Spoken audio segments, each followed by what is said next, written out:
పొందింది. ఇప్పుడేంటంటే ఈ మినిమల్ ఇన్వాసివ్ సర్జరీ కావాలి అంటే ముఖ్యంగా కొన్ని సెలెక్టివ్గా చూసుకుంటాం పేషెంట్స్కి. దాంతోపాటు ఇది ముఖ్యంగా అందరికీ అందుబాటులో రాకపోవడానికి ఒక ప్రాబ్లం ఏంటంటే కొంచెం ఖర్చుతో కూడుకున్నది ఇది. ఎందుకంటే వాటిలో మనం లేటెస్ట్ ఎక్విప్మెంట్ అనేది వాడతాం. ఈ లేటెస్ట్ ఎక్విప్మెంట్ అంటే ఏమేమి వస్తాయి అంటే మనం దీనికి ఒక ఎండోస్కోప్ కానీ లేదంటే కొన్నిసార్లు కొంతమందికి ఎగ్జోస్కోప్ అని వాడుతుంటాము. దాంతోపాటు 3D మానిటర్స్ ఉంటాయి. తర్వాత 4K capable or ultra HD capable endoscopes ఉంటాయి.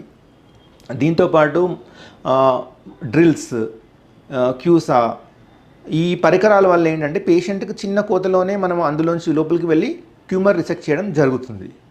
సో దాంతోపాటు ఇంట్రాపరేటివ్ న్యూరో మానిటరింగ్.